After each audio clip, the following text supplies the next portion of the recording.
Bismillahirrahmanirrahim. Assalamualaikum warahmatullahi wabarakatuh. Selamat datang lagi teman-teman di channel Belajar Islam, channel yang mengulas tentang ilmu terkait sejarah Islam. Selain itu, Belajar Islam juga membahas cerita inspiratif tentang sahabat Rasulullah SAW. Di video kali ini, Belajar Islam akan membahas tentang sihir. Tahukah kalian bahwa sihir sudah ada dari zaman dulu?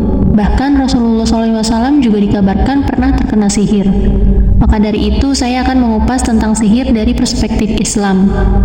Sebelumnya, jangan lupa bantu support ya channel Belajar Islam ini dengan di-subscribe, like, dan juga di-share videonya sebanyak-banyaknya.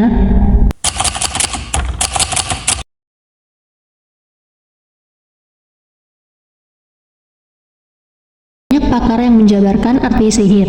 Menurut bahasa ilmiah yang paling lumrah, menurut Al-Laits, sihir adalah suatu perbuatan yang dapat mendekatkan diri kepada syaitan dengan bantuannya. Al-Azhari mengemukakan, dasar pokok sihir adalah memalingkan sesuatu dari hakikat yang sebenarnya kepada yang lainnya. Ibnu Manzur berkata, seakan-akan tukang sihir memperlihatkan kebatilan dalam wujud kebenaran dan menggambarkan sesuatu tidak seperti hakikat yang sebenarnya. Dengan demikian, dia telah menyihir sesuatu dari hakikat yang sebenarnya atau memalingkannya.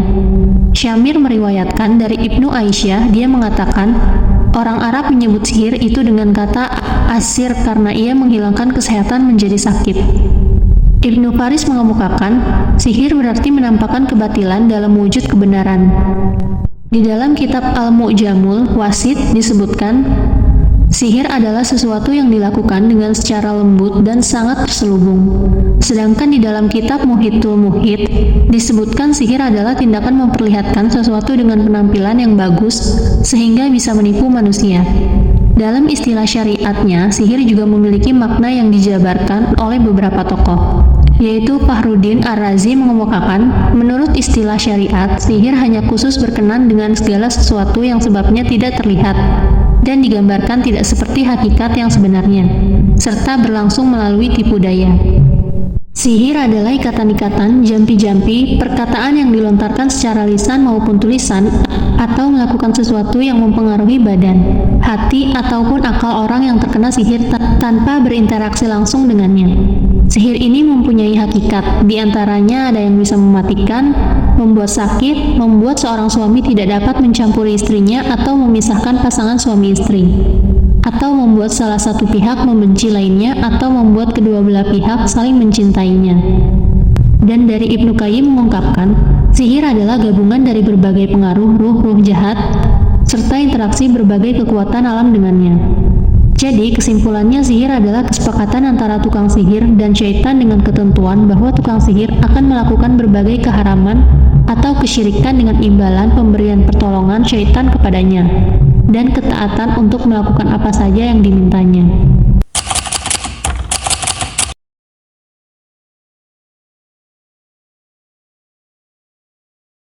Ilmu sihir telah ada sejak lama, bahkan ketika zaman Nabi Muhammad SAW.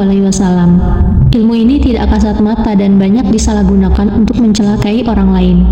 Terkait sihir disebutkan dalam surat Al-Baqarah ayat 102 yang artinya, dan mereka mengikuti apa yang dibaca oleh setan-setan pada masa kerajaan Sulaiman. Dan mereka mengatakan bahwa Sulaiman itu mengerjakan sihir. Padahal Sulaiman tidak kafir, tidak mengerjakan sihir. Hanya setan-setanlah yang kafir mengerjakan sihir. Mereka mengajarkan sihir kepada manusia, dan apa yang diturunkan kepada dua orang malaikat di negeri Babil, yaitu Harut dan Marut. Sedang keduanya tidak mengajarkan sesuatu kepada seorang pun sebelum mengatakan, sesungguhnya kami hanya cobaan bagimu, sebab itu janganlah kamu kafir. Maka mereka mempelajari dari kedua malaikat itu apa yang dengan sihir itu.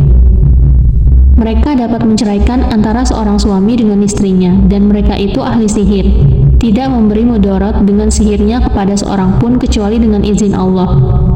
Dan mereka mempelajari sesuatu yang tidak memberi mudarat kepadanya dan tidak memberi manfaat. Demi sesungguhnya mereka telah meyakini bahwa barang siapa yang menukarnya, kitab Allah dengan sihir itu, tidaklah baginya keuntungan di akhirat. Dan amat jahatlah perbuatan mereka menjual dirinya dengan sihir, kalau mereka mengetahui. Rasulullah SAW sendiri pernah menjadi korban dari ilmu sihir. Kala itu orang Yahudi bernama Labin bin Al-Asam lah yang mengirim sihir terhadap sang Rasulullah. Mengutip buku Al-Quran Hadis Madrasah Ibtidaiyah kelas 3 susunan Fida Abdillah dan Yusak Burhanuddin, Labid menerima beberapa tawaran dengan imbalan uang untuk memberikan sihir yang mematikan kepada Rasulullah SAW. Ia membutuhkan beberapa helai rambut sang nabi. Akhirnya, Labid dan putrinya yang juga ia warisi ilmu sihirnya mengatur strategi untuk mendapatkan rambut Nabi Muhammad SAW. Setelah berhasil, Labid mengikat 11 buhul pada rambut sang Rasul, dan putrinya meniupkan semacam mantra pada setiap buhulnya. Setelah selesai, buhul diikat pada ranting kecil pohon kurma, dibungkus daun dan dilemparkan ke dalam sumur yang sangat dalam.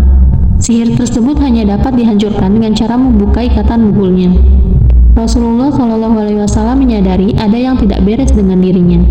Ingatan beliau terhadap sesuatu sering hilang secara tiba-tiba dan sering berhayal melakukan sesuatu yang tidak dilakukan. Selain itu, Nabi Muhammad SAW juga diselimuti rasa mudah lelah dan hilangnya selera makan.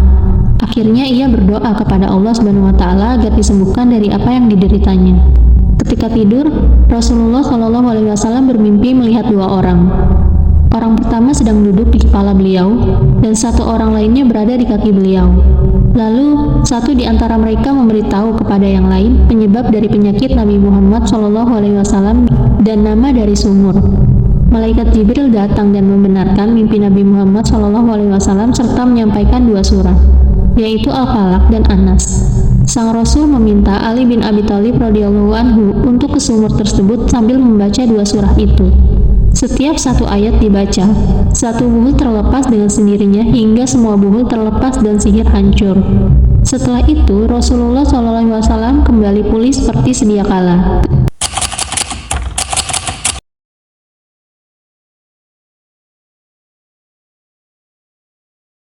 Dikutip dari buku Doa dan Wirid Mengobati Guna-Guna dan Sihir menurut Al-Quran dan As-Sunnah oleh Yazid bin Abdul Qadir Jawas, disebutkan sejumlah cara menangkal sihir, gangguan setan, dan hal-hal mistis lainnya yang dapat dilakukan sesuai ajaran Islam. Doa untuk terhindar dari sihir. La ilaha illallah wahdahu la syarika lahul mulku walahul hamdu yuhyi wa yumitu wa huwa ala kulli syai'in qadir, yang artinya tidak ada Tuhan selain Allah, tidak ada sekutu baginya. Milik Allah segala kekuasaan dan baginya segala pujian. Dia maha kuasa atas segala sesuatu. Baca doa ini 100 kali setiap hari. Doa penangkal sihir ini dapat dibaca kapanpun, terutama setelah bangun tidur, selesai sholat wajib dan sholat sunnah, dan sebelum tidur. Selain doa ini, umat muslim juga hendaknya sering membaca ayat-ayat Al-Quran sebagai penangkal sihir. Di antaranya bacaan surat Al-Falaq dan surat An-Nas. Berikut 3 cara yang bisa dilakukan untuk menghindari sihir sebagaimana yang dilakukan oleh Rasulullah SAW. Yang pertama, beribadah kepada Allah SWT. Dalam buku Anda Bertanya Islam Menjawab karya Muhammad Mutawali Sorawi dituliskan bahwa cara pertama yang dapat dilakukan untuk membentengi diri dari gangguan sihir yaitu beribadah kepada Allah SWT. Lakukan dengan ikhlas, mata-mata hanya mengharapkan ridho Allah SWT. Yang kedua, perbanyak baca Al-Quran. Sihir erat kaitannya dengan setan, karena setan akan bekerja untuk menjerumuskan manusia dalam kesesatan. Untuk mengusir setan, salah satu cara yang bisa dilakukan yaitu membaca Al-Quran. Salah satu cara ampuh untuk melindungi diri dari gangguan sihir yaitu dengan membaca surat Al-Baqarah setiap hari. Sebagaimana diriwayatkan Abu Umamah Al-Bahili, Rasulullah SAW bersabda, yang artinya, bacalah Al-Quran, karena sesungguhnya ia di hari kiamat akan memberi pertolongan bagi para pemiliknya. Bacalah 2 surat yang bersinar yaitu surat Al-Baqarah dan Ali Imran, sebab keduanya di hari kiamat akan didatangkan sebagai bentuk 2 mendung atau 2 awan. Atau 2 surat tadi kelak dijelmakan menjadi 2 kelompok burung yang membentangkan sayap-sayapnya dan membela pemiliknya. Maka bacalah surat Al-Baqarah, karena membacanya adalah keberkahan, sedangkan meninggalkannya adalah kerugian. Bahkan para pelaku kebatilan, para ahli sihir pun tak mampu menembusnya. Hadis riwayat Ahmad. Selain membaca surat Al-Baqarah, ada beberapa riwayat yang menyebutkan bahwa surat Al-Mu'awwizatain atau surat Al-Falaq dan surat An-Nas serta surat Al-Ikhlas juga merupakan surat-surat yang dibaca oleh Rasulullah SAW untuk meminta perlindungan kepada Allah SWT dari sihir orang Yahudi kala itu. Baik teman-teman, itu tadi kisah sejarah Islam terkait sihir. Untuk teman-teman semua, jangan lupa ya untuk selalu bersalawat, berzikir, dan membaca Al-Quran setiap harinya. Dan juga membaca zikir pagi dan juga zikir petang setiap harinya. Bukan hanya karena kita untuk terhindar dan terlindung dari sihir, tetapi juga sebagai rasa cinta, rasa syukur kita kepada Allah Subhanahu wa Ta'ala, dan rasa cinta kita kepada Rasulullah SAW. Semoga kita semua selalu dalam lindungannya.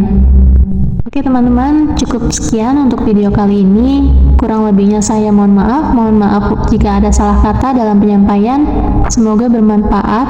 Jangan lupa untuk support channel Belajar Islam terus ya, dengan cara subscribe, like, dan juga di-share videonya. Juga dibunyikan loncengnya ya, agar kalian selalu update video-video terbaru dari channel Belajar Islam ini. Sampai jumpa di video selanjutnya. Wassalamualaikum warahmatullahi wabarakatuh.